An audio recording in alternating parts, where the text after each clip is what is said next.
නමස්කාර වේවා බුදුරුවනට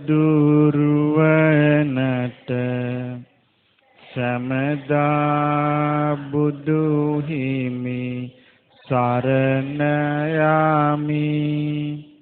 නමස්කාර වේවා ධම්රුවනට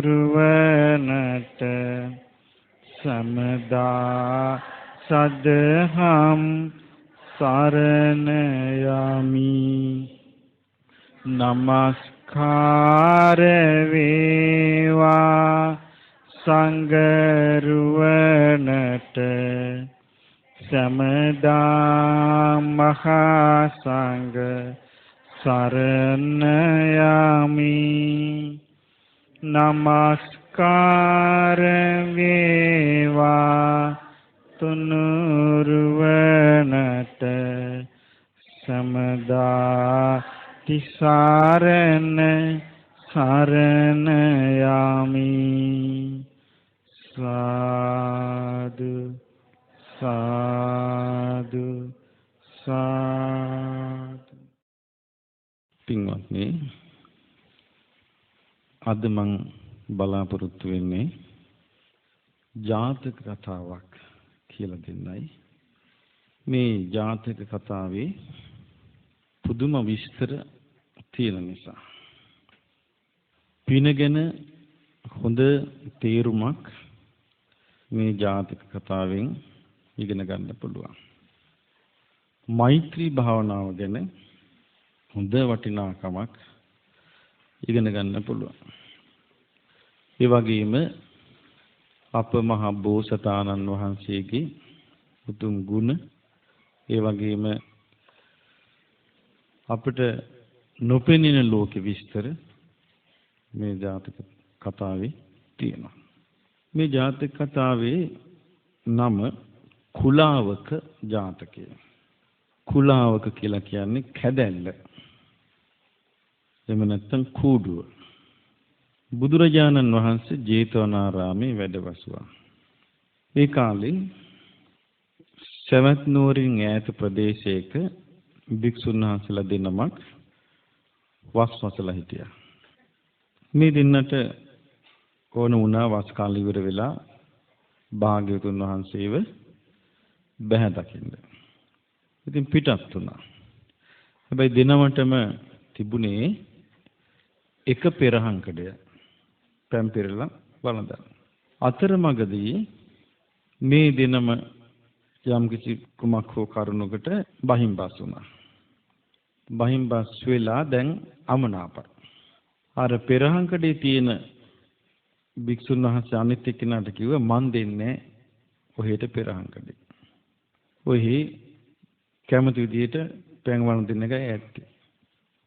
ඉතින් දැන් අනිත් භික්ෂුව පෙරහංකඩේ ඉල්ලනවා. පැන් වළඳන්න දෙන්නේ. කුඩා ප්‍රාණීන් සිටිද්දී පැන් වැළඳුවා. දැන් මේ දෙදෙනා වහන්සේ බුදුරජාණන් වහන්සේ බැහැ දකින්න ගියා. ඉතින් උන්වහන්සේ විස්තර ඇහුවා. දන්නවා මෙතන ප්‍රශ්නයක් වුණා කියලා. ඉතින් විස්තර ඇහුවාම කොහොම මෙහෙම භාග්‍යතුන් වහන්සේ අපි මෙහෙම ආවා. සමකින්ද ආවේ කියලා ඇහුවා. ඊට පස්සේ කිව්වා අනේ නෑ ස්වාමීනි අපි දෙන්නමට සමගියෙන් එන්න බැරි වුණා. අතරමඟදී බහිම්බස් වීමක් වුණා. ඊට පස්සේ මට මේ භික්ෂුන් වහන්සේ පෙරහංකඩේ දුන්නේ නෑ. එතකොට අනිත් එක්කෙනා කියනවා ස්වාමීනි දැන නොපෙරාම ප්‍රාණීන් සිටිද්දි මේ පැන් වැළඳුවා මෙයා කියලා. එතකොට බුදුරජාණන් වහන්සේ වදාලා මහණෙනි නොපෙරා පැන් වැළඳීම සුදුසු වැඩක් නෙවෙයි. පෙර ඥානවන්ත අය දිව්‍ය නගරයක රාජ්‍ය කරද්දී, ඒ කියන්නේ දිව්‍ය ලෝකයේ රාජ්‍ය කරද්දී යුද්ධයකින් පෙරදිලා මුහුද මැද්දෙන් ගියා. යද්දී සතුන්ට අනතුරු වෙනවා දැකලා ඒ ගමන නවත්තලා සතුරන් වෙනුවෙන් ජීවිතය අත්හැරියා. ඉතින් එහෙම බලද්දි මේ මොනවද කියලා ඇහුවා.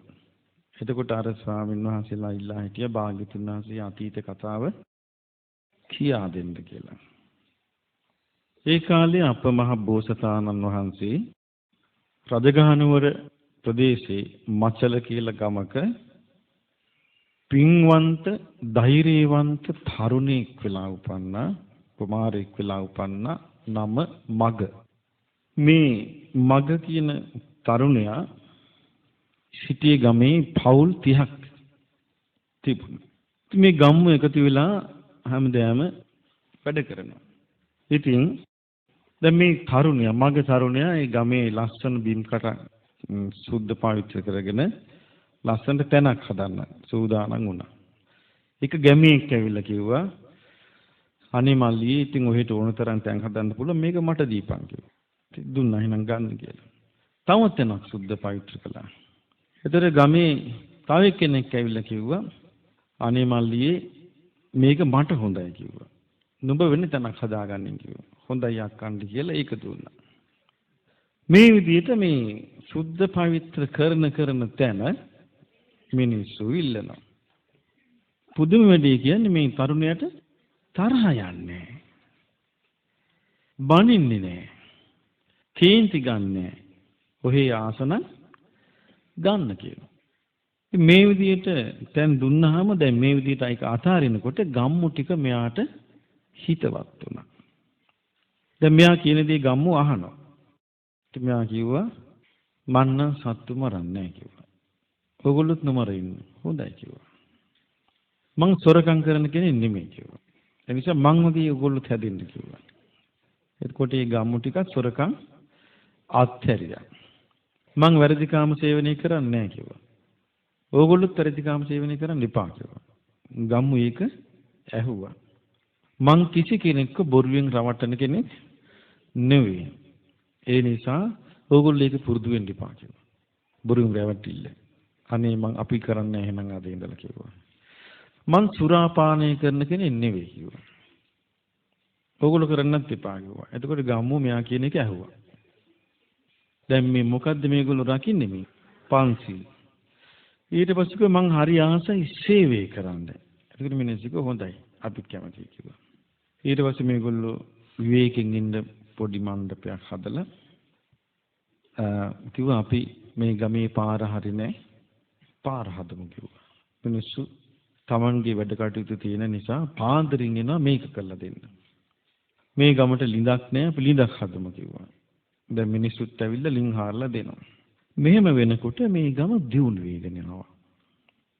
එනකොට ගම්මුලා දෑනියා කල්පනා කළා මේ ගමේ අමුතු එකෙක් පහළ වෙලා. ඇයි මේ කිරීගෙන ගිය වැඩපිළිවෙලට වෙනස් වුණා. මීට කලින් සූරා පෙරණියුන්ගෙන් දඩ ගත්තා. දැන් නැහැ. මීට කලින් මුන් දඩේමේ ගිහින් කොටහ ගෙනත් දෙනවා. දැන් නැහැ. මේ මාගයා කියලා එකෙක් පහළ වෙලා. ඊට පස්සේ රජුරවන්ට දැන් මේක ගිහිල්ලා පැමිණිලි කරන්න ඕනේ කියලා ගියා ගම්මුලා දෑනි. ගිහින් රජුරවන්ට වැදලා කිව්වා දේවයන් වහන්සේ මහා විපතක් වෙලා කිව්වා අපේ ගමට. වතු පිටි ඔක්කොම විනාශ වෙලා කිව්වා. හරක බාන විනාශ වෙලා කිව්වා. මග කියලා හොරි පවුල් 30ක් එක එකතු වෙලා මේ කලදගැනි කරන්න කිව්වා. රජුරවන්ට ඥානෙ වැඩි. රාජ්‍යරු කිව්වා එහෙමද? එහෙනම් ගෙනල්ලා ඔක්කොම අලියලාව පාගපන් කිව්වා. ඉතින් කුදලගෙන වරෙන් කිව්වා. ඉතින් අර මග කුමාරයයි අර පවුල් පිරිසයි ඔක්කොම ගෙනිච්ච. දැන් මේ සියලු දෙනාව රාජ උදහසට ලක් වුණා. දැන් අර මිනිස්සු ඔක්කොම අඬනවා. අඬද්දි මග කුමාරයා කියනවා මේක අපිට නිස්කාරණය කරාපු අපරාධයක්. අපි ප්‍රතිපත්ති කඩා ගන්න හොඳ නැහැ. මේ කේලම් කියලා රජුරුවන්ව බිඳවපු මුලාදෑනිටත් අපි මෛත්‍රී වඩමු. නොමග ගිය රජුරුවන්ට මෛත්‍රී වඩමු. අපි වල්ලගෙන කුදලාගෙන ආපු රාජ සේවකයින්ටත් මෛත්‍රී වඩමු. අපිව පාගන්න එන ඇත් රජාටත් මෛත්‍රී වඩමු. මිනිස්සු ඇඬිල්ල නැවැත්තුවා. දැන් මොකද කරන්නේ හැමෝම? හොඳට මෙත්සිත වඩනවා. දැන් බලන්න බෝසතාණන් වහන්සේ මිනිස්සුන්ට දෙන අවවාද. අද අපි මේ වෙනකොට ඒ බෝසතාණන් වහන්සේ බුදු වෙලා බුදු කෙනෙකුගේ අවවාද හැටියට අපි ඒව ගන්නවා. මෙත්සිත වඩමු කිව්වා. දැන් ඉතින් මේ පිරිස ඇඬිල්ල නවත්තලා හොඳට මෛත්‍රී වඩනවා.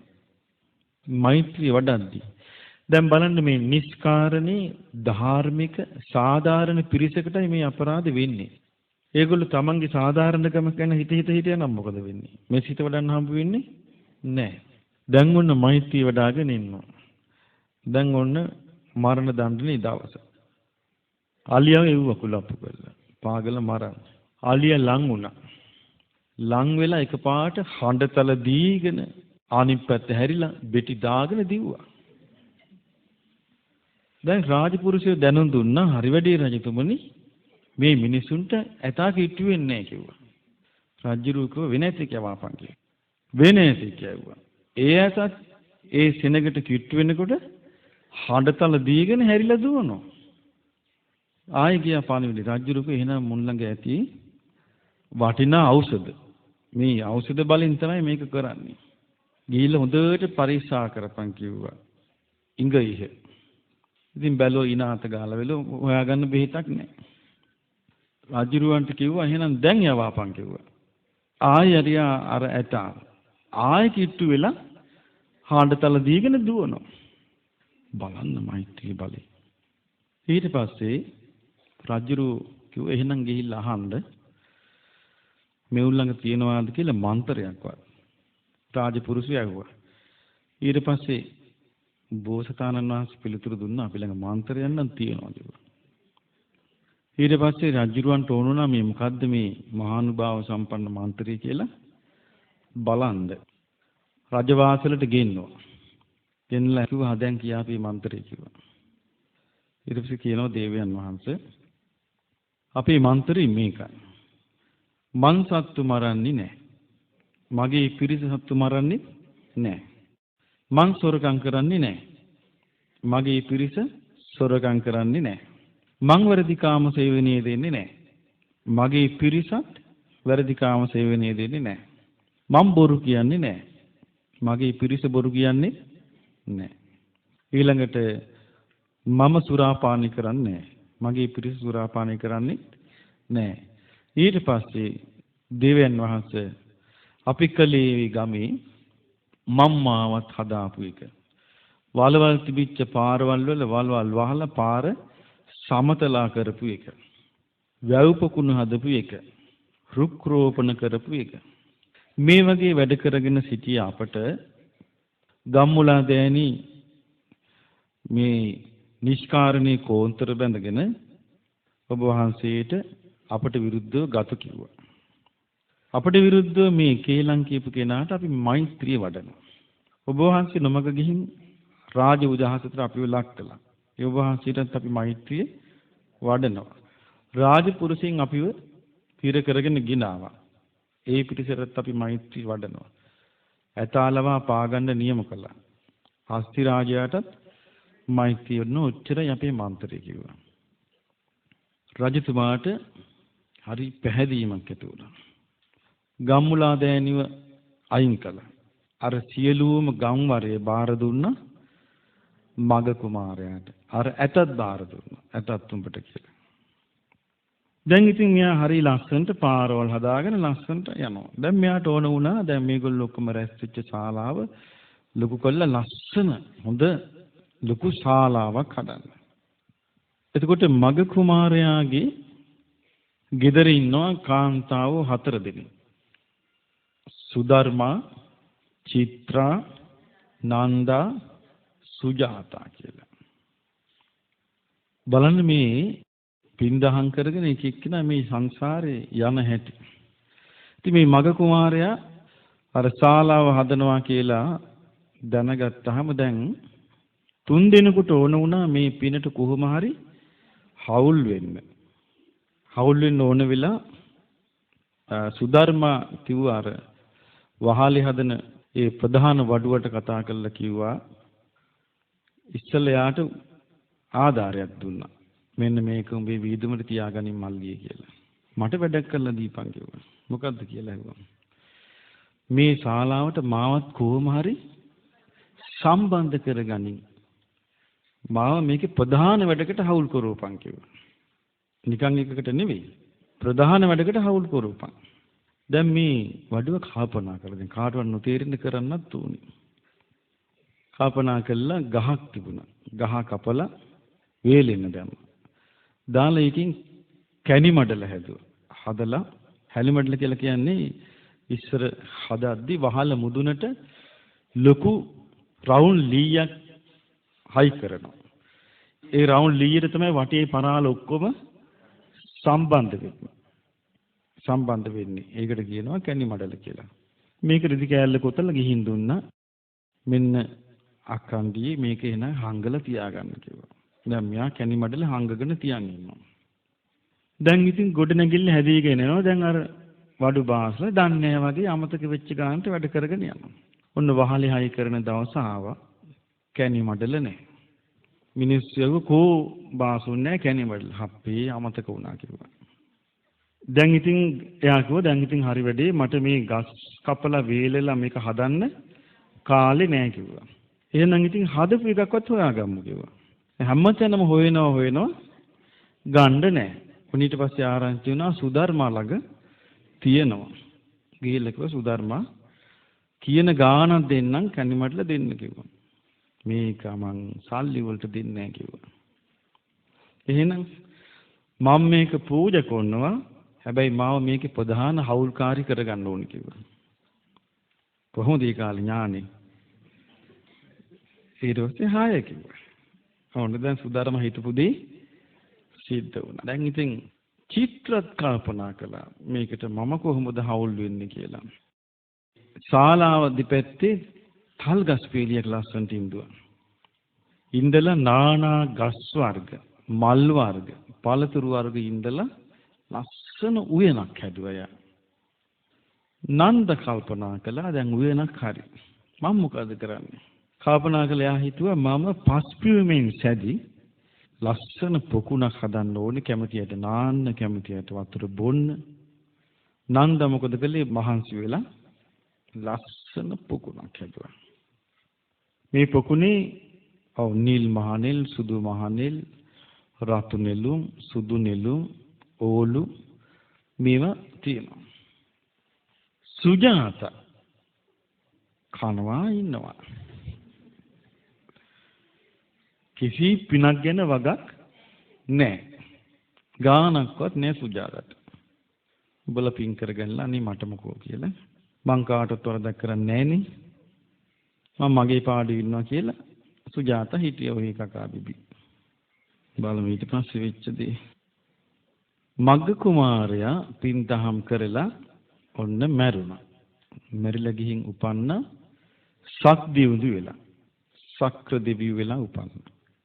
එතකොට මෙයා විශාල පුණ්‍යස්කන්ධයක් රැස් කළේ පින්බලෙන් තමයි. වෙතින් බලේ තිබුණානේ නේ. යකදර මෛත්‍රියෙන් සත්තු මෙල්ල වෙච්ච හැටි. පෞල් වල පිරිස් මෙයාත් එක්ක එකතු වෙලා පින් දහම් කරපු පිරිසත් මෙරිලා ගිහිල්ලා ඔව් ඒ දෙවියන්ගේම දිව්‍ය පිරිස විලා උපන්නා. මේ ජාතක කතාවේ වැදගත්කම තියෙන්නේ හරි අපූර්ව තොරතුරු තියෙනවා. ඒ කාලේ මේ තව්තිසාව අල්ලගෙන ඉඳලා තියෙන්නේ අසුරයෝ. අසුරයෝ කියලා කියන්නේ හොඳට හොඳයි නරකට නරකයි. ආය අනගුණක් නැහැ. ගහන්න හිතුණද ගැහුවා. මාරන්න හිතුණද මැරුවා. ඉතින් ශක්තිවන්ත එහෙම කෙනෙක් නෙවෙයි. බොහෝම කරුණාවෙන්, මෛත්‍රියෙන්, අනුකම්පාවෙන් යුක්තයි. ශක්තිවන්ත කල්පනා කළා මේක කරන්න බෑ කළුයි සිදුයි එකට තියලා. මේ වැඩේ කරන්න බෑ. මම හොඳ වැඩක් කරන්නම් කියලා ශක්තිවන්ත තමන්ගේ සුරයන්ට කිව්වා අසවල් දවස් උත්සවයක් තියෙන අසුරයන්ට හොඳට පොවාපල්ලා කිව්වා. දැන් ඔන්න අසුරයන්ට හොඳට පෙව්වා. හොඳට පෙව්වට පස්සේ දැන් අසුරයන්ට තේරෙන්නේ කොහෙද ඉන්නේ කියලා. දැන් කිව්වා හරි දැන් පොලා ඉන්නේ කිව්වා. එහෙනම් කකුල් දෙකෙන් ඇදලා පහළට දාපන් කිව්වා. දැන් ඔන්න පහළට ඇද දානවා අසුරයන්ව. දානකට ඒගොල්ලෝ වෙරි මර ගාතේම අසුර භවනට ගියා. දැන් සිනේරු පර්වතයෙන් උඩ තමයි තව්තිසාව තියෙන්නේ. යට තමයි අසුර භවන තියෙන්නේ. අර දෙව්ලොව මේ තියෙනවනේ දෙවියන්ට මල් පිපෙන ගහක් පරසතුරුක මේ වගේ අසුරයන්ට මල් පිපෙන ගහක් අසුර භවෙන්නේ තියෙනවා. චිත්ත පාටලී කියලා. දැන් අසුරේ වෙරි මර්ගාත ඉන්නකොට මේ ගහේ මල් පිපුණා. දැන් වෙරි හිඳුණා. බැලින්නම් මල් පාරසතු මල් නොවේ. මොනවද? චිත්ත පාටලී මල්. එතකොට කල්පනා කළා අනේ අපිව තවතිසාවෙන් පාන්නලනේ. අපි එනම් දැන් යුද්ධ කළා අල්ලමු. ඔන්න සුරාසුර යුද්ධේ පටන් ගත්තා. මේගොල්ලෝ මොකද කළේ? කුහුබුව වගේ අර සිනීර් පර්වතයේ දිගේ නගින්න ගත්තා.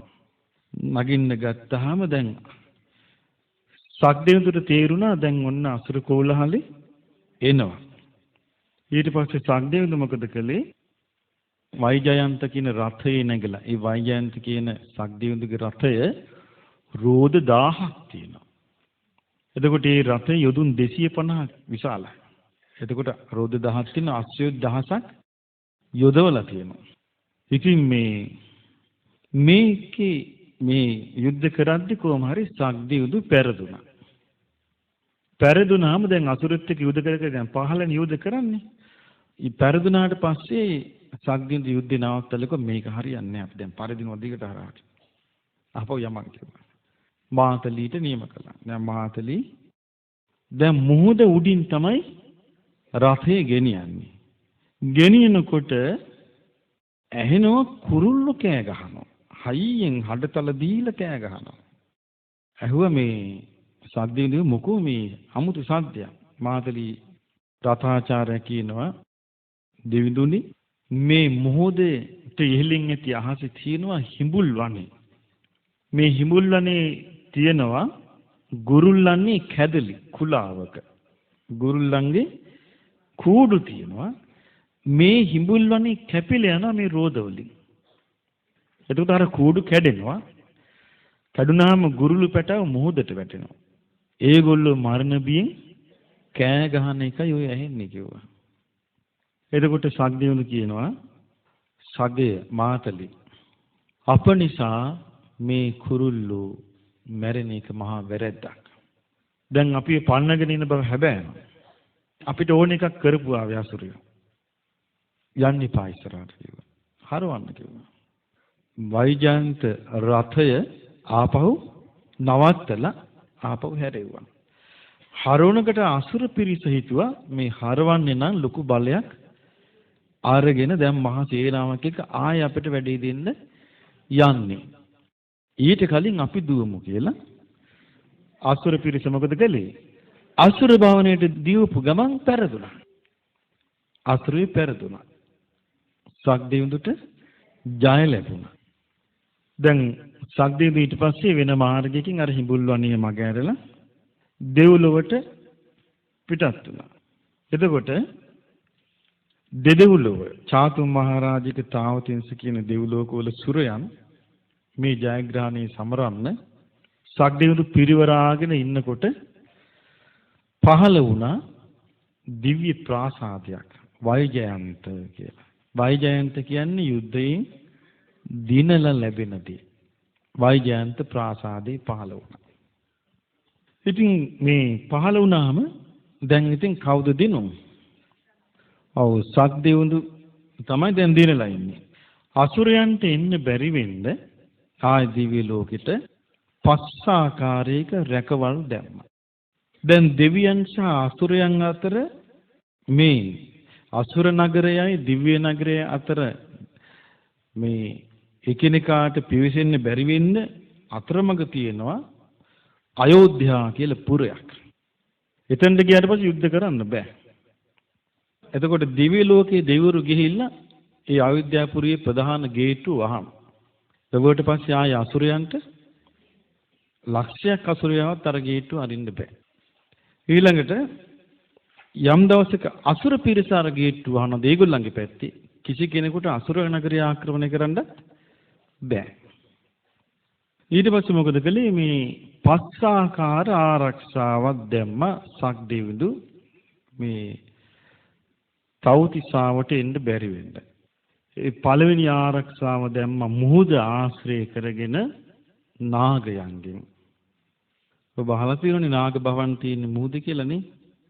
ජයශ්‍රී මා බෝධීන් වහන්සේ මුහුදේ නෞකාවකින් වඩම්මගෙන ඉද්දී මුහුද කැළඹුණා. මුහුද කැළඹිලා නෞකා ගමන නැවතුණා. සංඝමිත්තා රහත් මෙහෙණින් වහන්සේ බැලුවා මොකද මේ කියලා. බලද්දී නාගය වට කළා. ඊට පස්සේ නාගයින්ට වන්දනා කරන්න අවස්ථාව සලසා දුන්නා. ඒ වගේම ඔබ දන්නවා මේ නාගයින්ට ඒ වගේ පින් කරගන්න පුළුවන්කම තියෙනවා. ස්වර්ණමාලී මහා චෛත්‍යයේ ධාතුන් වහන්සේලා කලින් වැඩ සිටියේ කොහෙද? නාග භවනේ. එතකොට අපිට පේනවා නාගයන් හරි කැමති ධාතුන් වහන්සේලා වන්දනා කරන්න. මොකද ඒකෙන් බෝධින් වහන්සේ වන්දනා කරන්න කැමති. ඒකෙන් බොහොම පින් රැස් වෙන නිසා. ඒගොල්ලෝ බලාපොරොත්තු වෙන්නේ ඒ වගේ පින් රැස් කරගෙන නාග ආත්මෙන් ආත්මිදිලා දෙවියන් වෙලා හරි මිනිසුන් වෙලා හරි ධර්මය අවබෝධ කරගන්න. මිනිස් ආත්මෙ උපදින්න හරි කැමතියි ඒගොල්ලෝ. දිව්‍ය ලෝක උපදින්නත් කැමතියි. මොකද නාග භවනේ ධර්මයේ හැසිරෙන්න බැරි නිසා. ඉතින් මේ නාගයින් මුරට දැම්මා. දැන් නාග පිරිස එතකොට ඔන්න ඉන්නවා. එතකොට මේ චිනේරු පර්වතයේ පළවෙනි වලල්ලේ මුරට ඉන්නකොට අර අසුරයන්ට මේ පර්වතේ නගින්න බෑ. මොකද මේ නාගයෝ දෙලින්ම දැනුම් දෙනවා. ඉහළට දැනුම් දෙනවා මේගොල්ලෝ නගින්න හදනවා කියලා. නාගයක වලක් කරනවා. ඊට පස්සේ දෙවෙනි වලල්ලේ ඉන්නේ ගුරුලෝ. ඊට උඩින්. එතකොට නාගයින්ගෙන් බේරිලා આવොත් ගුරුල්ලෝ අල්ල ගන්නවා. ඒ නිසා ගුරුලන්ගේ ආරක්ෂාව දැම්ම දෙවෙනි වලල්ලට. දැන් බලන්න මහ පොළොව සම්බන්ධයෙන් අපි දන්නේ නැති විස්තරයක් නේ. ඒතර මහා මුහුද ආශ්‍රය කරගෙන නාගයින්ගේ ලෝකයක් තියෙනවා. එතකොට ඒ ලෝකෙට එහිලින් ගුරුල්ලන්ගේ ලෝකයක් තියෙනවා. ගුරුළු ලෝකයක්. ඊට පස්සේ ඒ ගුරුල්ලන්ගෙන් බේරිලා පැන්න තව වලල්ලක් අහු වෙනවා. ඒකේ ඉන්නේ කුම්භාණ්ඩයෝ. කුම්භාණ්ඩ කියලා කියන්නේ දරුණු රාක්ෂස జాතියක්. රකුසු. එතකොට ගුරුල්ලන්ගෙන් බේරිලා ආය උඩට නැගගත්තොත් අරගොල්ලෝ අල්ල ගන්නවා. කවුද? කුම්භාණ්ඩ පිරිස. ඒගොල්ලෝ රකුසු జాතියක්. එතකොට දැන් වලලු කීයක්ද? 3යි. නාග වලල්ල, ගුරුළු වලල්ල, කුම්භාණ්ඩ වලල්ල. ඒකෙන් බේරිලා උඩට ආවොත් ඊට පස්සේ තියෙන්නේ යක්කුන්ගේ වලල්ල. යක්ෂ. එතකොට බලන්න මේ තල කීයක් තියෙනවද අපිට පේන්නේ නැති නේ. යක්ෂ වලල්ල. ඒ යක්ෂ වලල්ලෙනු බේරුණොත් හම්බ වෙනවා ඊතනින් බේරෙන්න අමාරු. ඊළඟට අහු වෙනවා සතරවරම් දෙවිවරු. ධතරාෂ්ට, විරූඩ, විරූපාක්ෂ, වෛශ්‍රවණ කියන මේ සතරවරම් දෙවිවරු. එතකොට සතරවරම් දෙවිවරු තමයි දැන් සමහර දෙවිවරු ඉන්නවා. ධතරාෂ්ට දෙවියෝ ගන්ධබ්බාණන් ආධිපති. ගාන්ධර්වයන්. නෘත්‍ය ගීතයෙන් සතුටු වෙවි ඉන්න පිරිසට අධිපති කවුද? ධතරාෂ්ට. එතකොට විරූඩ කුම්භාණ්ඩයන්ට අධිපති. කුම්භණ්ඩාණන් ආධිපති. විරූල්ලොහිති නාමසෝ. ඊළඟට විරූපක්ඛ නාගයන්ට අධිපති. නාගයන්ට අධිපති තමයි විරූපක්ඛ. ඒ නිසානේ ඔය කන්ද පිරිත පටන් ගන්නෙ. විරූපක්ඛේ මේ මාගේ මෛත්‍රිය විරූපාක්ෂ කුලේ සර්පයන්ට වේවා. එතකොට මේ අපිට පේන්නේ නැති දේවල්. නමුත් මේ ලෝකේ තියෙන දේවල්. යක්ඛානං ආධිපති කුවේරෝ ඉති නාමසෝ. කුවේර වෛශ්‍රවණ කියලා කියන්නේ විසානා නාම රාජධානී. වෛශ්‍රවණ දෙවියන්ගේ රාජධානියට කියනවා විසාන කියලා. ඒ විසාන රාජධානී අධිපති නිසා වෙස්ස වනෝති පවොච්චති. වෛශ්‍රවණ කියලා කියනවා. මේ සතරවරන් දෙවිවරු ඉන්න තැන් වලින් උඩට තමයි තවතිසාව තියෙන්නේ. දැන් ඔන්න තවතිසාවට යන පාර අහගත්තා. යෑම ලේසි නෑ. නාගේ වල්ලගනි. එතනින් බේරුණොත් ගුරුළු වල්ලගනි. එතනින් බේරුණොත් කුම්භාණ්ඩි වල්ලගනි. එතනින් බේරුණොත් ඒ අක්ෂිය අල්ලගෙන එතනින් එහාට අමාරු වැඩි. හැබැයි පිනේ ඒ සියල්ල ඉක්මවා යනවා. සුධර්ම ගියා. සුධර්ම මොකද්ද පූජා කළේ? කැණි මඩල. සුධර්ම මැරිලා ගියේ සක් දෙවිඳුන්ගේ බිරිඳ වෙලා උපන්නා. ඒ උපන් දවසේ යොදුන් 500ක් විශාල යොදුනක් සතපුම් 7ක් යොදුන් 500ක් විශාල සුධර්මා කියන පලිඟු මාණික්කෙන් කරන ලද දිව්‍ය සභා ශාලාව පහළ වුණා. තමයි යාට ආසාව තිබෙන අර නමනේ ශාලාවට ඒ විදිහටම ලැබුණා. බලන්න මේ පින කරන්නේ යම් විදියකින්ද ඒ අයුරින් මේක ලැබෙනවා. සුධර්මා කියන දිව්‍ය සභා ශාලාව ලැබුණා. දැන් මේ යදුනක් පළල කියන්නේ මණික් පළඟක තමයි සක්දෙවිඳු වාඩි වෙන්නේ. ඒ සුධර්මා දිව්‍ය සභා ශාලාවේ. චිත්‍රත් මල චිත්‍ර ගිහින් උපන්නා ඒ සක්දෙවිඳු ළඟම බිරිඳක් වෙලා චිත්‍රා කියන නමෙන්. චිත්‍රා උපන්න දවසේ තවතිසාවේ දිව්‍ය ලෝකෙට පහළ වුණා චිත්‍රලතා වනය. සෑම තැනම සුන්දර ගස්වැල් තුරුලතා මල් පිරිච්ච ලස්සන වනයක්. ඉතින් මේ චිත්‍රලතා වනේ මෑ ඉතා සතුටින් ඉන්නවා. නන්දත් මල.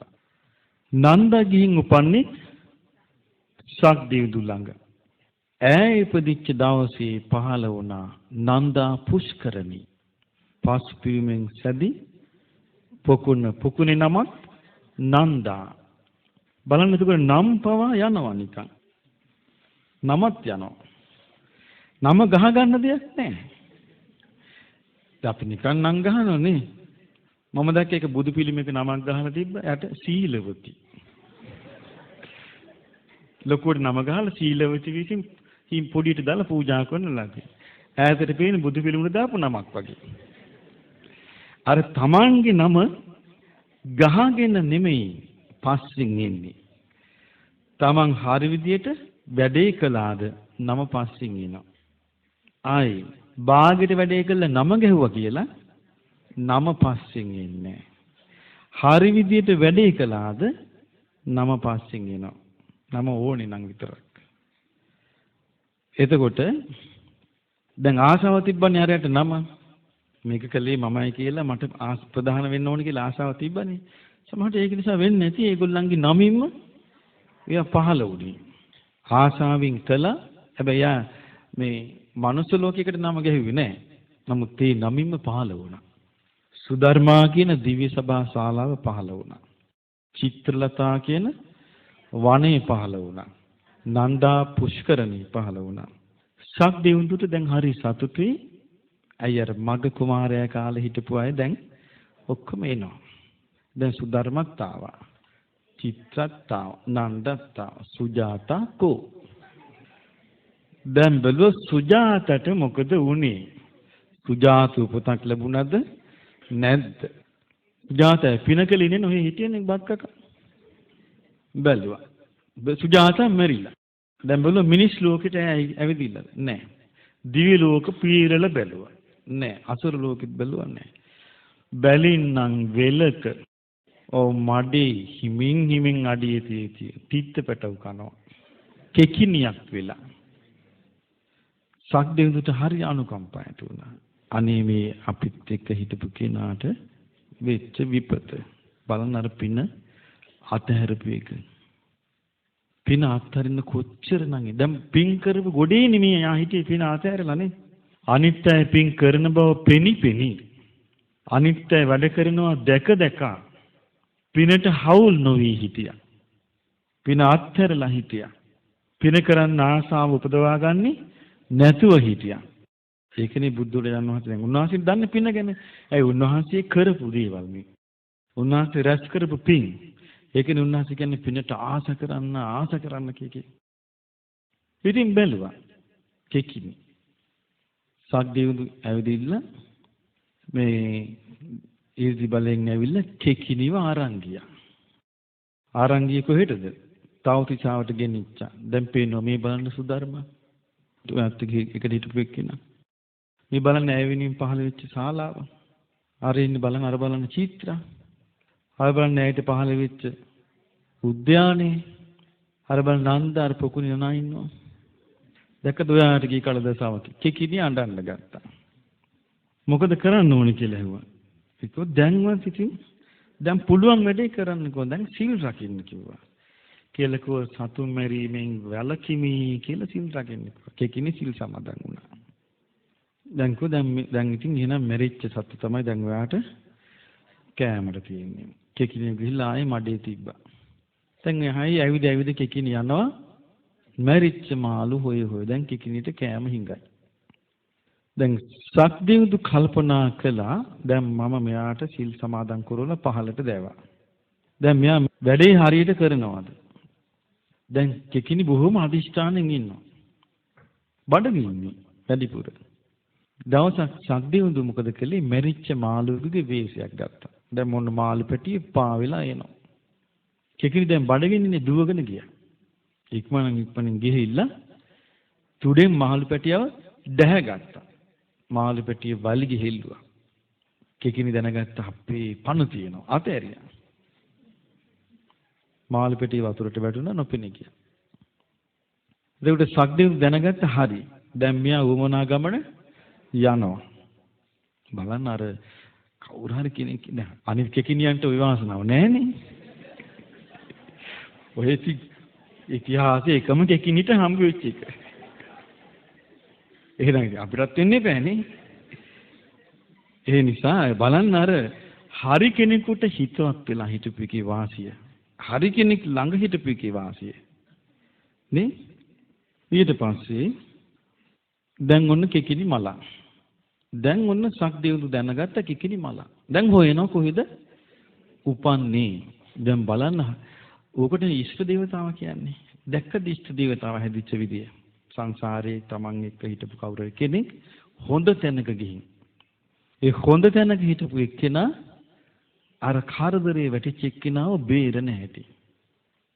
ඉෂ්ට දේවතාව කියන්නේ අන්න ඒකට. එතකොට කිකිණිගේ වාසනාවට කිකිණිට ඉෂ්ට දේවතාවෙක් හිටියා. දැන් උපන්න ගිහින් බරණැස මිනිස් පවුලක. මිනිස් පවුලක උපන්න වළං හදන ගේක. ලස්සන ගෑන් ළමයි. හැබැයි මේ ළමයා තීරණ කාලේ ඉඳලා සිල් රකිනවා. දැන් ඉන්දියාවේ අපේ ඔය බුදුනුවණ අසපුවේ බුද්ධ ගයාවේ දහම් පාසලක් තියෙනවා. දැන් මේ ළමයි හිතන්න බෑ ලස්සන පොඩි ළමයි ගෑනු ළමයි හරි සිල්වන්තයි. හැබැයි කලින් සිල් තිබුණේ නැහැ. මේ ධර්මයේ අපේ ඒ ඉන්න ස්වාමීන් වහන්සේලා ධර්මයේ කියා දුන්නට පස්සේ ඒ ළමයි හරි ආසාවෙන් සිල් ගන්නවා. සිල් සමාදන් වෙනවා. පින් කරනවා. හරි පුදුමයි. හරි චූටි ලස්සන ගෑනු ළමෙක් ඉන්නවා.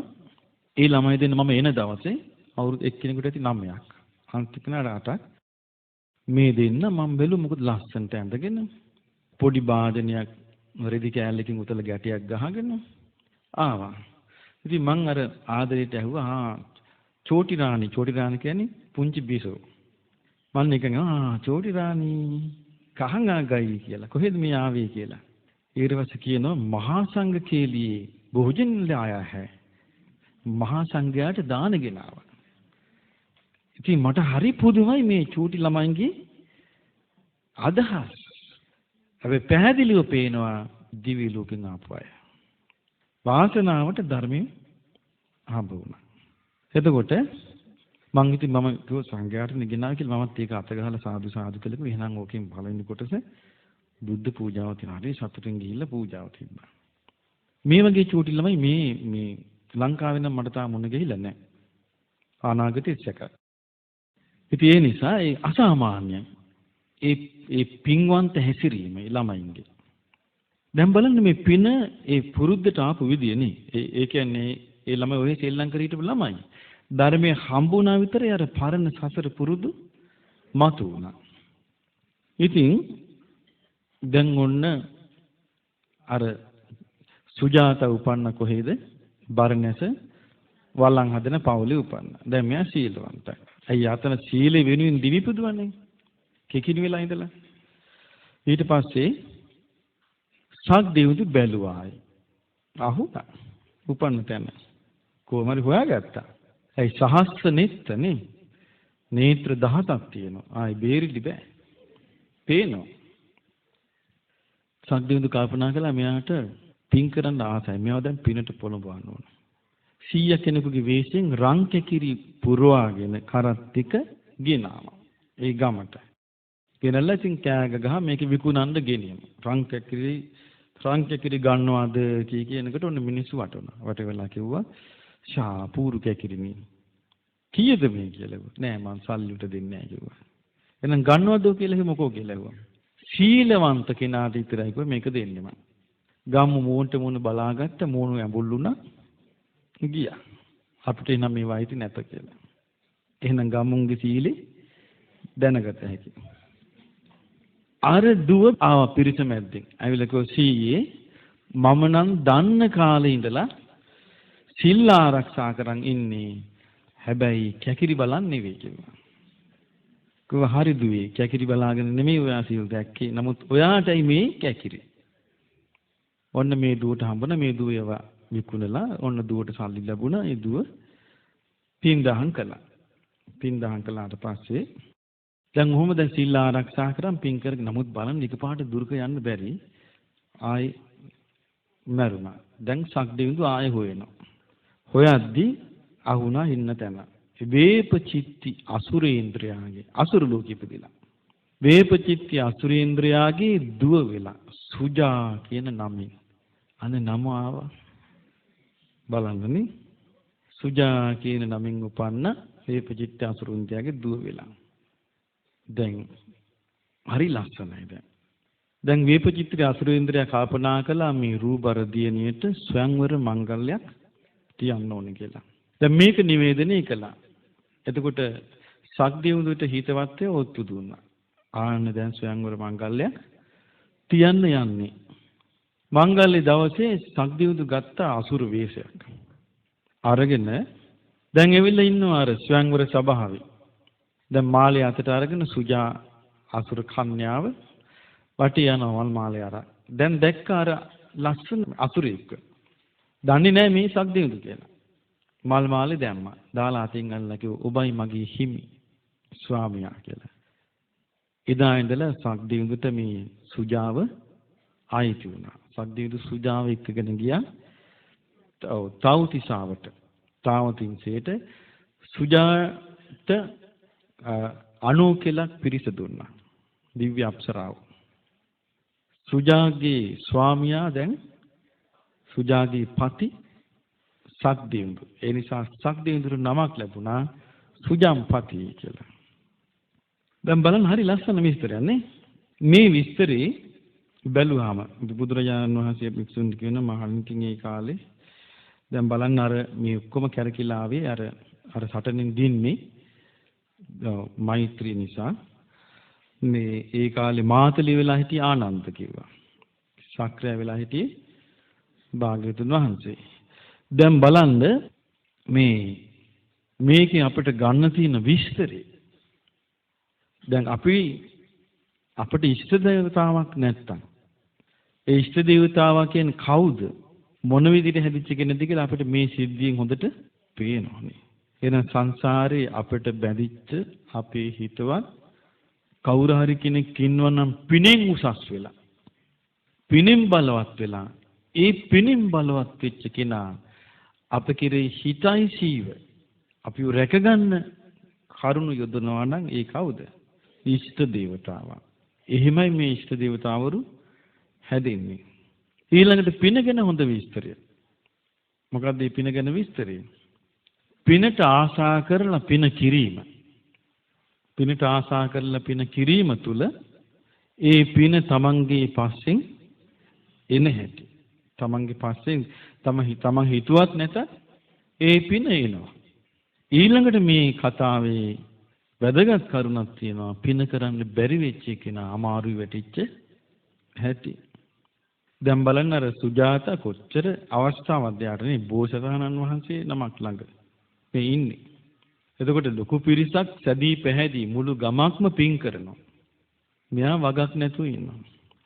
ඊළඟ එක තමයි නම ගහ ගන්න ඕනේ නැහැ කියන එක නේ. නම පස්සෙන් අනික මේ නමකට ආස කිරිල්ල මං අනිත්යට පුරුදුදා දන්නේ නැහැ. මට නම් ආස නැහැ මගේ නමටවත්. මොකක්ද මේ නමනේ? නමක කිසි දැන් අපි දන්නේ නැහැ පොඩි කාලේ අපිට නම් දාන අපි දන්නේත් නැහැ.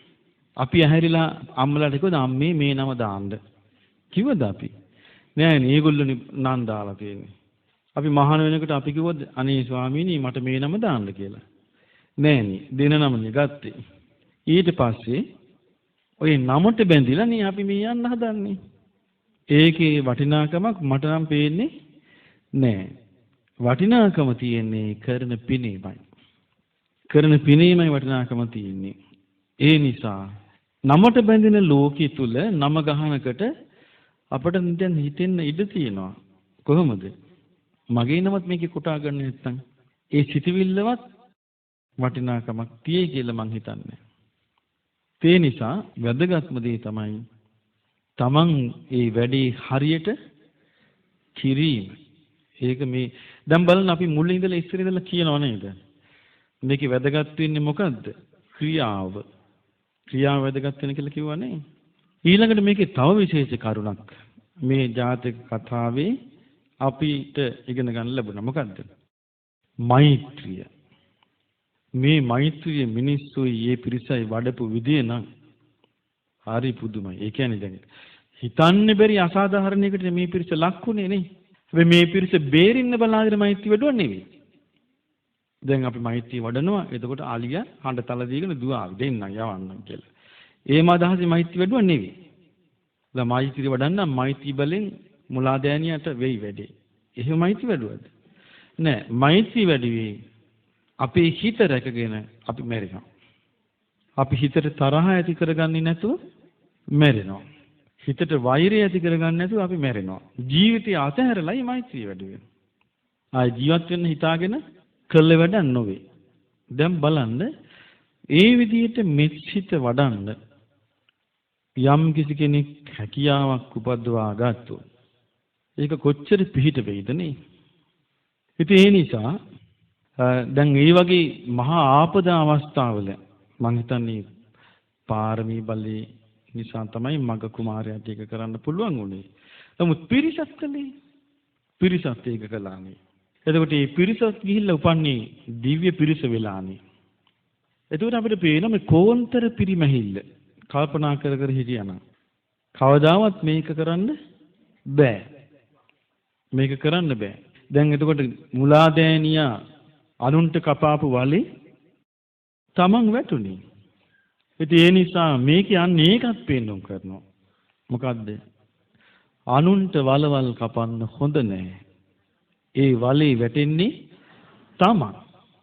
අනුන්ට කපන වලේ තමන් වැටෙනවා. ඒකත් මේ ජාතක කතාවේ ලස්සනට පෙන්වා දෙනවා. ඊළඟ එක තමයි තමන් ඕනෙම බැරෑරුම් අවස්ථාවක හිත රැකගෙන හිටියනම් වෛර පලි ගැනීම ක්‍රෝධ කරන්නේ නැතුව දිනන්නේ තමන්මයි. දිනන්නේ තමන්මයි. එතකොට ඒක පින් කිරීම. ඒකනේ බුදුරජාණන් වහන්සේ වදාලා පුඤ්ඤං චේ පුරිසෝ කෛරා. මේ මිනිස්සයා කරන්නා වූ පිනක් ඇද්ද? කෛරාතේත පුනප්පුනං. ඒ පින ආයායමත් කරන්න. තම් ඡන්දං කෛරාත. එබඳු පින් කිරීමට නැවත නැවත ආසාව ඇති කරගන්න. සුඛෝ පුඤ්ඤස්ස උච්චයෝ. සැපේටයි පින කියලා කියන්නේ. දැන් බලන්න අර පිනෙන් අර පිරිසට සැපේ ලැබුණු ආකාරය. දැන් අර සුජාත අර ජීවිතේ පින් නොකලාට ඊට පස්සේ ආව පින් කරන්න පෙළඹුවානේ. ඊට පස්සේ ආ ඒකට පෙළඹුණා. ඊට පස්සේ ආ දිගින් දිගට පින් කළා. පින් කළ කොහොම හරි සක්දේවදු තමන්ගේ ළඟට මේ සුජාතාව ගත්තා. දැන් මේකෙන් අපිට පේනවා එතකොට ඒක මේ ඉෂ්ට දේවතාවරු පිහිට වෙන්න හැටි. අපි දැන් ඔබ දන්නවද මේ සංසාරේ ඔබ කොයි දිසා හරහා ආවද කියලා? දන්නේ නැහැ නේ. මොන ආත්ම භාව මොන ජීවිත හරහාද මේ මනුස්ස ලෝකෙට ආවේ කියලා අපි දන්නේ නැහැ. නමුත් දැන් අර සුජාත මහා බෝසතාණන් වහන්සේ ළඟ හිටියා වගේ අපටත් ගෞතම බුදුරජාණන් වහන්සේගේ ධර්මයේ ඇසෙන මායිමට එන්න ලැබුණා. ඒ නිසා අපි මේ වහන්නේ. එතකොට ආවට පස්සේ අපි දැනගන්න ඕනේ පින් කිරීමමයි. දැන් බලන්න මේ පින කරන්න පාදක කරගත්තේ පන්සිල්. පන්සිල් පාදක කරගත්තේ. සතුන් මැරීමෙන් වැළකුණා. ඊළඟට සොරකම් කිරීමෙන් වැළකුණා. ඔව් ඒ කියන්නේ දැන් අල්ප මාත්‍ර දෙයක්. Tamanට නුදුන්නු දෙයක්. කවදාවත් ගන්න එපා. ගන්න එපා. මම අපිට මතකයි අර එක දෙවි කෙනෙකුට ශ්‍රෙදි කඩක් සොරකම් කළා. නේ? ඒ උපනුපන් ආත්මවල වස්ත්‍ර නැතුව උපන්නා කියනවා. මේ වගේ මේ සොරකම් කිරීම තුළ හිතා ගන්න බැරි තරම් දුකටපත් වෙනවා තමන්ගේ ජීවිතේ. ඒ නිසා කිසියම් ආකාරයකට සොරකමක් කිව්ව අනුන් සතු දෙයක් තමන් ගන්න එපා. සමහර අයට ඇති වෙනවා මේ සංසාරේ මොනවාරි අකුසලයක් නිසා තමන්ගේ දේ ගන්න ගියත් හොර හිතේනවා. මට සමහරු කියලා තියෙනවා අනේ ස්වාමීනි මට වතුර ටිකක් බොන්න විදියක් නැහැ. තමන්ගේම ටැප් එකේ වතුර ගන්න ගියාම හොර හිතක් එනවා. ඉතින් මං කිව්වා ඉතින් මේ හිත වඩන්න ඕකට බේරෙන්න නම් කියලායි. තමන්ගේ දෙයක් නෙමෙයි පානය කරන්නේ තමන්ටයි හිතියක්. එතකොට හොර හිතේනවා. ඉතින් මේ වගේ එතකොට අපිට පේනවා එතකොට එයාට හොර හිත ආවොත් දැන් හොරකම් කරන්න අකමැති කෙනෙකුට හොර හිත පහළ වෙනවා. එයා කැමති නෑ. එතකොට එයාට ඇති වෙන්නේ මොකද්ද? මහා වේදනාවක්. එයා පීඩාවකටපත් වෙනවා අනේ මට මේ හොර හිතින් ගැලවෙන්න විදියක් නෑනේ කියලා. එතකොට ඒකට කරන්න තියෙන්නේ මෛත්‍රියෙන් වාසය කරන්න. මම හොරකම් කරන කෙනෙක් නෙමෙයි. මම සියලු දෙනාගේ හිතසුව පිණිස මෙත් සිතින් වාසය කරන කෙනෙක් කියලා.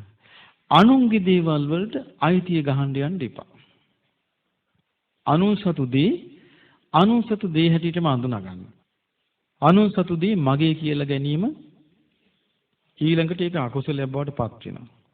ඒ නිසා මේ සොරකමට සම්බන්ධ දේවල් මොකක්වත් නොකර ඉන්න අපි පුරුදු වෙන්න ඕනේ. ඒක අපේ ජීවිතේට මේ පින් රැස් කරගන්න පාදක වෙනවා. ඒව තමයි පින් රැස් කරගන්න අත්විවරම. ඊළඟට වැරදි කාම සේවනයේ මිදීම. ඒක පින් රැස් කරගන්න තියෙන අත්විවරම. ඊළඟට බොරු නොකීම. බුද්ධ දේශනාවේ තියෙනවානේ බොරු කියන කෙනාට නොකල හැකි පාපයක් නැහැ කියනවා. ඇයි? අසත්‍ය සත්‍ය කරනවා. සත්‍ය අසත්‍ය කරනවා. ඒ දෙකම බොරුනේ. බොරුව කියන එක හරීම මේ ලෝකයේ නින්දිත දෙයක්. තුච්ඡ දෙයක්. ඒ නිසා මේ බොරුව කියන එක ජීවිතයට සම්බන්ධ නොකරගෙන ඉන්න ඕනේ. අසත්‍ය සත්‍ය කිරීමයි සත්‍ය අසත්‍ය කිරීමයි. ඒක මේ මනුස්ස ජීවිතයේ විශාල වශයෙන් අගාධයකට ඇද වැටෙන දෙයක්. ඒ නිසා බොරුවෙන් වැළකීම කරන්න ඕනේ. සුරාව නම් ඉතින් අවශ්‍ය නැහැ කියන එක අපි දන්නවනේ නේ. එතකොට නමුත් මේ ලෝකේ අපිට තේරෙන්නේ ලංකාවේ ගත්තත් වැඩිපුරම මිනිස්යාගේ ආදායම යන්නේ සුරාවටයි. මට මතක හැටියට ඒක දිස්ත්‍රික්කයක මට දිස්ත්‍රික් ලේකම්තුමෙක් දවසක් මට වාර්තාවක් ගෙනල්ලා පෙන්නනවා. එක්තරා දිස්ත්‍රික්කයක ඒ දිස්ත්‍රික්කේ සමස්ත ආදායම ගත්තොත් සමස්ත ආදායම කෝටි 700යි. සුරාව වෙනුවෙන් මිනිස්සු වේදම් කළා කෝටි 350ක්. ඒ 350ම ඒ තමන්ගේ දිස්ත්‍රික්කයේ යහපතට යොදවන්න තිබිච්ච සල්ලි. කෝටි 350ක් සුරාවට යොදවලා. සුරා බීලා කෝටි 350ක් වේදම් කළා. හැම දුප්පත් මිනිහෙක්ම නම් ඒ සුරාවේ කොටස්කාරයෙක්.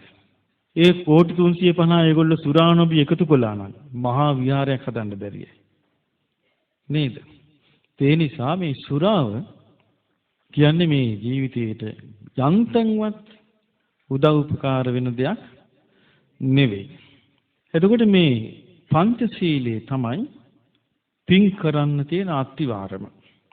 දැන් බලන්න මේ කුලාවක ජාතකය විස්තර කරපු අපගේ භාග්‍යවතුන් වහන්සේ කියා දුන්නනේ ඉස්සෙල්ලාම ගම්මුන් ඉවසුවා.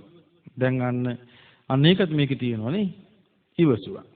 Taman සුද්ධ කළාම බීම් කඩේ අල්ලගත්ත කෙනෙක් ඇවිල්ලා. ඉවසුවා. ඔක්කොටම දුන්නා. ඉල්ලන එක. ඉවසගෙන කළා නේ. ඉවසගෙන කළා. ඒ නිසාම වෙන්නේ නැති මෙයා පුදුම කෙනෙක්. මෙයා කියන දේ අපි අහන්න ඕනේ. මෙයා යහපත සැලසෙන කෙනෙක් කියලා කල්පනා කළා. ඒ නිසාම මේ මග කුමාරයාගේ යහපත් ගතිගුණ අනිත් අයටත් පුරුදු වුණා. ඒ මග කුමාරයා යහපත් ගතිගුණයක් ගුණවන්තකම පුරුදු කරනකොට අනිත් අය ඔක්කොම බොහොම සන්තෝෂෙන් ඒක අනුගමනය කළා. එතකොට බලන්න මේ ඉවසීම නිසා ඇති කරගත්තු ගුණ. ඒ නිසා මේ ඉවසීම කියන එකත් හරි ප්‍රයෝජන එකක්.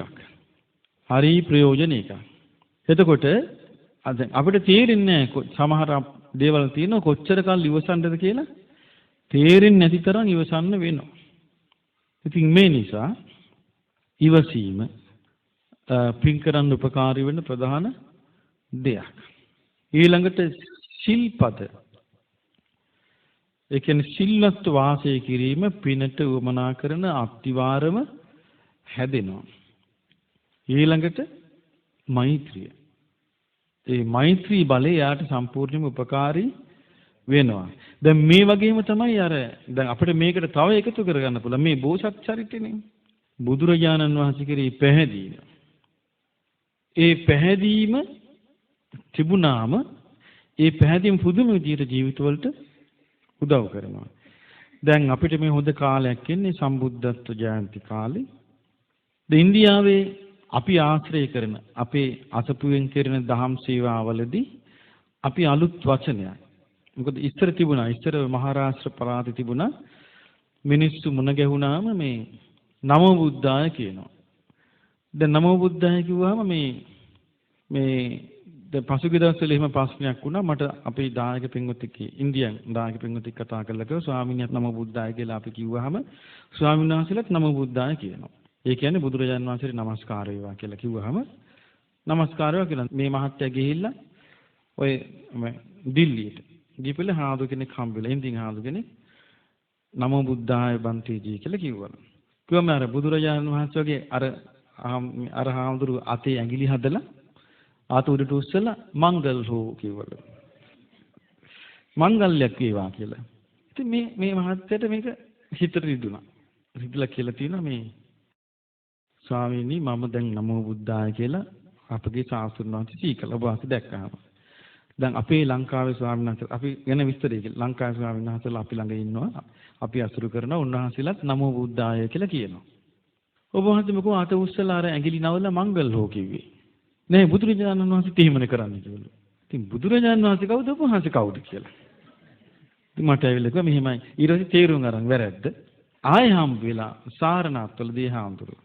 හම්බ වෙලා ආයෙ බන්තේජී නමෝ බුද්ධාය කියලා. ආයෙ මංගල් හෝ කියලා. ඒ වහන්සේ කිව්වේ අනේ අමතක වුණා කියලා. දැන් බලන්න ශ්‍රද්ධාව නැතිවීමෙන් ඒක ඉස්සරහට යන්නේ නැහැ. ශ්‍රද්ධාව නැතිවීමෙන් යන්නේ නැහැ. ඔබට ඕන නම් අත්දා බලන්න ඉරිද දවසක බුද්ධ ගයාවට ගිහලා ඉරිද දවසක පාන්දරින් යන්න අපේ ආසපුවට. ගේට්ටුව ළඟ ඉන්න. ගේට්ටුව ළඟ ඉඳලා ළමයි වැඳගෙන ඉන්නේ නමෝ බුද්ධාය බන්තේජී කියාගෙන. අපි ඇතුළේ ඉඳලා නමෝ බුද්ධාය දරුවා කියනවා. ඒ කියන්නේ බුදුරජාණන් වහන්සේට নমස්කාර වේවා කිය ශාස්ත්‍ර. ඒකේ නේද බලය තියෙන්නේ. ඒක තමයි බලය තියෙන්නේ. දැන් අපි මහමෙවුනාවෙන් අපි පුරුදු වෙලා සිටිනවා දැනට මොකද්ද?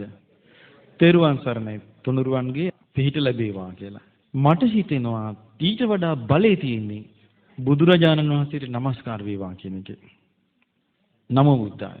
දැන් මීට කලින් මේ ළමයි එච්චර එක පුරුදු වෙලා තිබුණේ මේ වෙද්දි ඒ ළමයි තදේට පුරුදු වෙලා. ඒ කියන්නේ ඒ ළමයිගේ ජීවිතේට හොඳටම පුරුදු වෙලා. ඉස්සර නිදා ගන්න යද්දි ඒ ළමයි තෙරුවන් සරණයි කියලා ලංකාවේ අහගෙන ඉඳලා ඒක කියනවා. ඉන්දියන් ළමයිනුත් තෙරුවන් සරණයි කියනවා. ඉතින් මං කෝේ ළමයින්ට තෙරුවන් සරණයි පුරුදු වෙන්න එපා. මේක මේ ළමයි තේරුම දන්නේ නැහැ. සිංහල වචනේ නමෝ බුද්ධාය පුරුදු කරන්න කියලා. දැන් නමෝ බුද්ධාය පුරුදු කළා. උදේට නැගිට්ටාම නමෝ බුද්ධාය කියලා තමයි ගෙදර කතා කරන්නේ. එයාට නිදා ගන්න යන්නේ අම්මේ මම නිදා ගන්න යනවා නමෝ බුද්ධාය.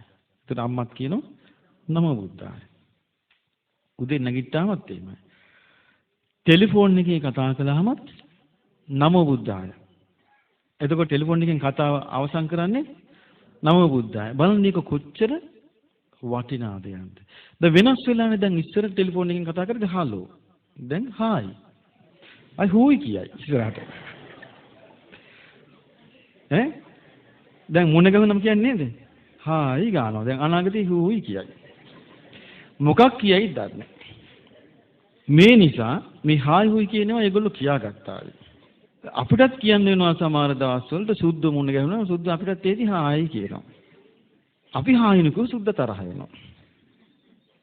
ඉතින් මේ නිසා බලන්න එතකොට සුද්ධංගේ ලෝකයේ තුල කිසිම ජීවිතයට අර්ථවත් වචනේ යන්නේ නැති හරසුන් හමසුදු ඉංග්‍රීසි හරසුන්.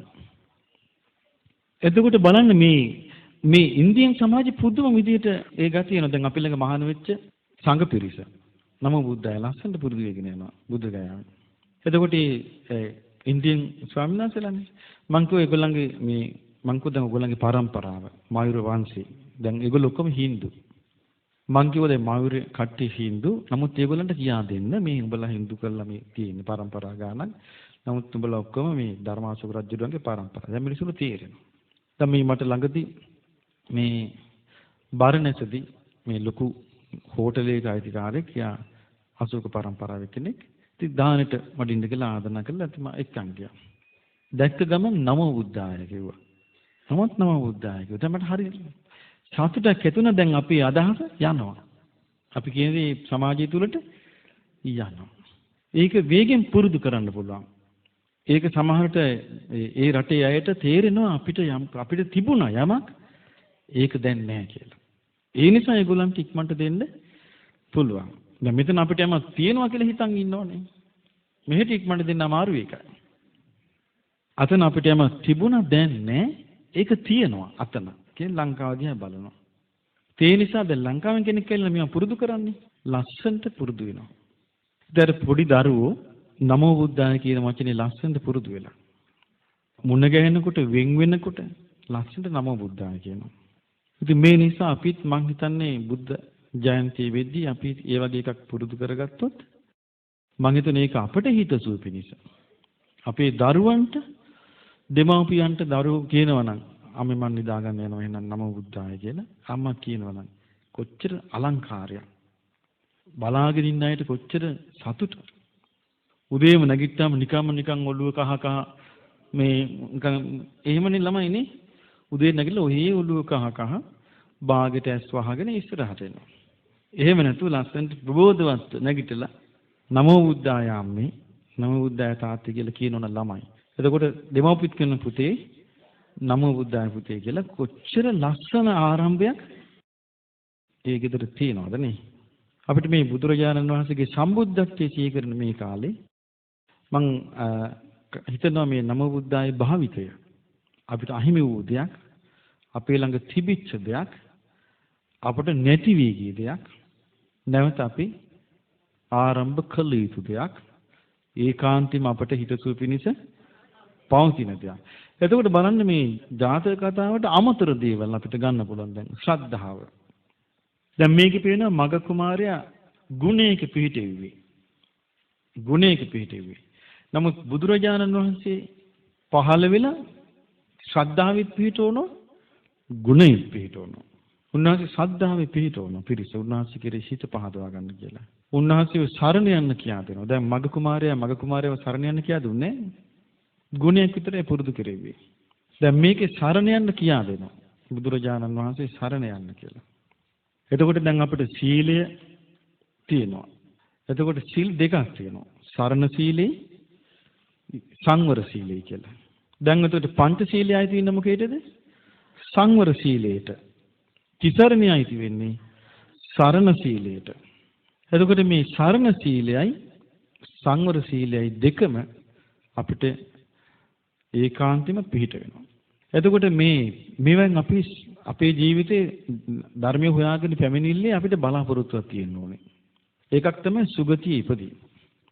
අනිත් එක තමයි චතුරාර්ය සත්‍ය අවබෝධ කිරීම. මොකද මේ බලාපොරොත්තු දෙකත් එක්ක තමයි ඒකේන දිගටම ධර්මයේ රැඳිලා ඉන්නේ. මේ බලාපොරොත්තු නැතුව ධර්මයට එන අය ඉන්නවා. සුගතියේ ඉපදීමේ අපේක්ෂාව නැති. චතුරාර්ය සත්‍ය අවබෝධ කිරීමේ අපේක්ෂාව නැති අයත් වෙනවා. ඒ අය රැඳෙන්නේ. ආපයින්ම යනවා සුජාත ගියා වගේ.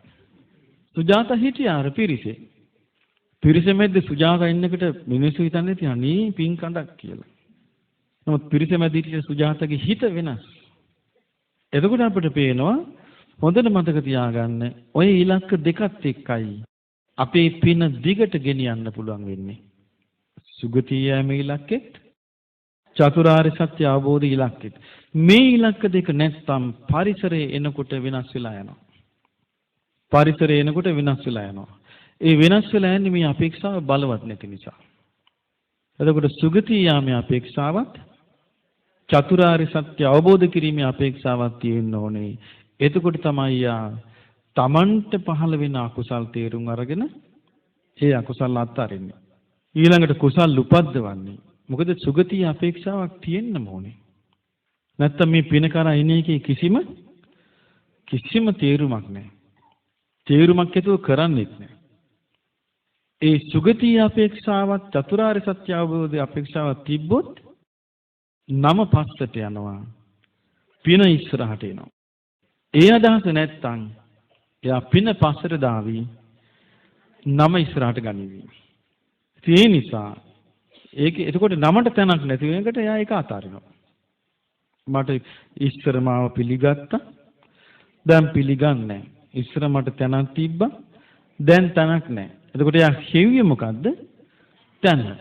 පිළිගැනිල්ල. එයාට පිරිහෙනවා. එයා පිරිහෙන එක නවත්තන්න බෑ. පිරිහෙන්නේ එයා මුල ඉඳලම තේරුම් අරන් හිටියනම් මම මේ ජීවිතය ගත කරනවා. කොයි වෙලාවෙ මැරෙලා යනවද කියලා අපිට කියන්න බෑ. මට හොඳ සිද්ධියක් මතකයි මේ ඔය අපේ ඔය බුද්ධ ගයාවේ අසපුවට ළමයි ආවා. එක මේ ළමයින්ගේ තාත්තා කෙනෙක් ඉන්නවා මේ ඒ ආගමක් දහමක් නෑ මිනිසුන්ට. ඒ කවුරු හරි කියලා කියනවා ඔයාලගේ ළමයි ඔහිගේ යවන්න එපා. ওই ළමයි ඔය ටික කාලයක් ඉඳන් ලොකු වෙලා මහාන කරනවා කියලා. ඒ තාත්තා කඩාගෙන බිඳගෙන ආවා. ආර ළමයාට එක දවසක් ගහලා පන්තියට ගිහලා ගෙදර පළ කියලා. ඒ ළමයා හඬ ගිහලා මට යන්න බෑ මම මෙහි බුදුන් වඳින්න ඉගෙන ගන්නවා කිව්වලු. උඹට වැඩක් නෑ ඔක කියලා. තාත්තා මං ඉස්සරහට ඇත්තල හොඳටම බැන්නා. කෑ ගැවුවට පස්සේ මං ඒ ළමයා ඇවිල්ලා හිටියා මං කිව්වා පුතා යන්න තාත්තට කිව්වා ළමයින්ට හැබැයි ආදරයක් තියෙනවනේ ළමයින්ගේ ඉගෙනීම විතරක් නෙමෙයි ළමයින්ගේ යහපතත් මේ ගමේම ඒ ගමේ ළමයි ඉන්නවා දෙමව්පියන්ව පයින් ගහලා එළියට දානවා. දෙමව්පියෝ දාසකම් කරනවා ගෙවල් වල. ඉන්දියාවේ දැනට දාසකම් කරනවා ගෙවල් වල. දාසකම් කළේ නැත්නම් ගහලා එළියට දානවා. අඬ ඉස්සරහ දොරකඩ වාඩි වෙච්ච දෙමව්පියෝ කෝටි ගණක් ඉන්නවා ඉන්දියාවේ. ධර්මයේ නැති නිසා. ඉතින් මම ඕවා කිව්වා. ඉතින් අහංකාර මිනිහෙක් අර ළමයාව අරගෙන ගියා. ගිහිල්ලා ඊට පස්සේ ඉතින් අපිට මෙහි එන්න වුණා ගියේ පාර. ඉතින් අර ලයිට් නැති වෙලාවක මේ රාකේ උඩ තිබිලා ලාම්පු තෙල් මේ පහන භූමි තෙල් පහන අම්මා කියලා පුතේ මේ පහන අරන් දෙන්න කියලා. ළමයා පුටුව තියලා පහන ගන්න යනකොට පහන පෙල්ලුණා ඇඟට. ළමයා ගිනි ගත්තා. දැන් ළමයාට තහනම් අසපුවට එන්න ගිනි ගත්ත ගම මතක් වුණේ අසපුව. බලන්න පොඩි ළමයාගේ හිතේ දෙමව්පියෝ තහනම් කළාට හිතේ පැහැදීම අනේ මාව එක්කන් යන්න බන්තේජී ළඟට එක්කන් යන්න මාව එක්කන් යන්න බන්තේජීට එන්න කියන්න කිව්වේ මේ ළමයා කාය ගව්වා. අනේ ළමයා පැය දෙකකින් මැරුණා. බලන්න මේ පින කියන එක අහිමිකලේ කවුද එතකොට? දෙමව්පියෝමයි. පින අහිමිකලේ. ඉතින් මට හරි දුක හිතුණා මේ සිද්ධියත් එක්ක. මම මේ පාර ගිහිල්ලා ඒ ළමයා වෙනුවෙන් දාන ටිකක් දීලා අපි පින් දෙමු කියලා සංඝයාට. මෙහෙනුත් 8 නමක් වැඩලා හිටියා 12 4 නමක් හිටියා. අපිම දානමාන හදලා ඒගොල්ලන්ගේ නාතින්ට පවුලයට එන්න කියලා ඒ ළමයට පින් දුන්නා. දැන් බලන්න මේ සංසාරේ හැටි. ඒ නිසා අර මේ පින රැස් කරන වෙලාවේ ඒ පින රැස් කිරීමේදී සුගති ඉපදීමේ අපේක්ෂාවත් චතුරාර්ය සත්‍ය අවබෝධය අපේක්ෂාවත් කියන මේ අපේක්ෂා දෙකත් එකයි මේ පින කරන්න ඕනේ. එහෙම නැතුව වෙන කිසිම දෙයක් බලාගෙන කරන්න එපා. මොකද හේතුව එතකොට මේ පිනේ පිරිසිදුකමට හානියක් වෙනවා. ඉතින් ඒ නිසා අපි ඒක හරියට තේරුම් අරන් පින කළොත් සුගති ඉපදීමේ අපේක්ෂාවත් චතුරාර්ය සත්‍ය අවබෝධයේ අපේක්ෂාවත් තියාගෙන කළොත් අපිට ඒ කරපු දේ සතුටින් නිමා කළා පැත්තකට වෙලා සතුටින් බලන්න පුළුවන්. ඒ සතුටින් කරලා සතුටින් බලලා සතුටින් අත්විඳින්න පුළුවන්. එතකොට තමන් එතන නැත්තත් තමන්ගේ සතුට තමන් ළඟ තියෙනවා. ඒක තමයි වෙන කිරීමේදී තමන් තුළ තිබිය යුතු දේ. ඉතින් මේ නිසා මම හිතන්නේ දැන් ඔබ බොහොම පිං කරන්න දැනුම් තේරුම් හදාගෙන තියෙනවා. ඒ නිසා මේ පිනට පාදක කරගන්න ශ්‍රද්ධාවත් සීලය. බුදුරජාණන් වහන්සේ නිසා අපි මේ පින එක එක විදිහට පින සම්බන්ධයෙන් එක එක පැතිකඩවල වලින් බලන්න අපිට අවස්ථාව ලැබුණේ අපගේ ශාස්ත්‍රුන් වහන්සේ නිසාමයි. උන්වහන්සේ තමයි අපිට පින් ගැන ඔක්කොම කියලා දුන්නේ. ඉතින් බුදුරජාණන් වහන්සේ පින කියලා දුන්නා, කුසල් වඩන හැටි කියලා දුන්නා, ආර්ය අෂ්ටාංගික මාර්ගය කියලා දුන්නා. මේ ලෝකේ යමෙක් යමෙකුට අනුකම්පාවෙන් යමක් කියා දිය යුතුයිද? ඒ සියලු දේම බුදුරජාණන් වහන්සේ කියා දීලා තියෙනවා. ඒ නිසා ඒ කියා දීපු දේ තුලින් මා කිව්වේ ඒක අපි මේ සැලැස්ම අල්ල ගන්න ඕනේ. දැන් අපිට සසර යන්න වෙනවනේ. දැන් සමහර අම්මලා කියනවා නෑ නෑ මට නම් ආයෙ උපදින්න එපා. එපා කිව්වට වෙනවනේ මේක. ඒ පටිච්චසමුප්පාදේ නැවතිලාද? උපදින්න එපා කිව්වට පටිච්චසමුප්පාදේ නවතිනවා නම් අන්න හරි පිරිනිවන් පානවා. එහෙම වෙන්නේ නෑනේ. මේ පටිච්චසමුප්පාදේ හැදි හැදිනේ තියෙන්නේ. එතකොට මේ මැරෙන එකටම භවපත්‍ය ජාති ආයමත් භවයේ ප්‍රත්‍ය කරගෙන උපදිනවා. ඒක වළක්වන්න නම් පටිච්චසමුප්පාදෙම නැති වෙලා යන අහෝසි වෙන්න ඕනේ. පටිච්චසමුප්පාදේ නිරුද්ධ වෙන්න ඕනේ.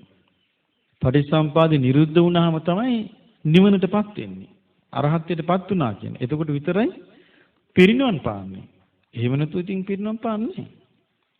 ඉතින් ඒ නිසා අපිට මේ අනේ උපදින්න එපා මට නම් ආයෙ ඕනේ නැහැ කියෝ නැහැ ඉන්නවා. කැමති වෙනුනේ ඒක නෙවෙයි. මොකද්ද? සුගතිය ඉපදීම. චතුරාර්ය සත්‍ය අවබෝධ කිරීම. මේ දෙක තමයි කැමති වෙන්න ඕනේ. මොකද මේ කැමැත්තත් එක්ක යන්න පුළුවන්කම තියෙනවා. දැන් බලන්න අර තවතිසාවේ ශක්දේවද උපන්නා. ඒ කාලේ ඉතින් බුදුරජාණන් වහන්සේගේ ධර්මේ නැහැනේ. මේ විද්දි තවතිසාව කොහොම තත්වයක් ඇද්ද?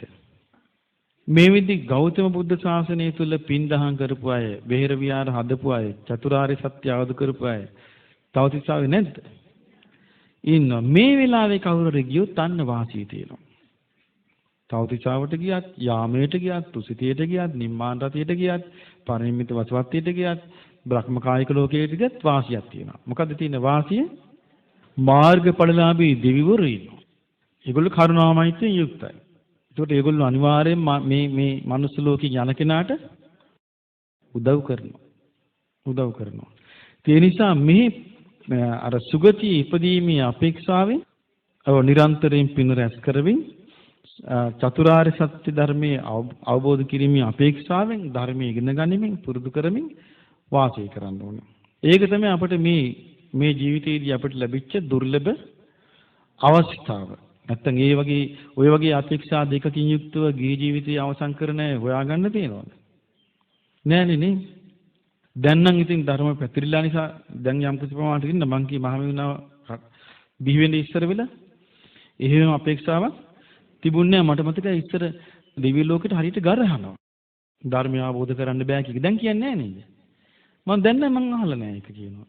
දැන් කවුරුත් දන්නවා මේ කතාව වැරදි බොරුවක් කියලා. ඉතින් ඒ නිසා ඒක කවුරු හරි කියනවා නම් ඒක ධර්මයේ දන්නේ නැති කෙනෙක් කියන්නේ.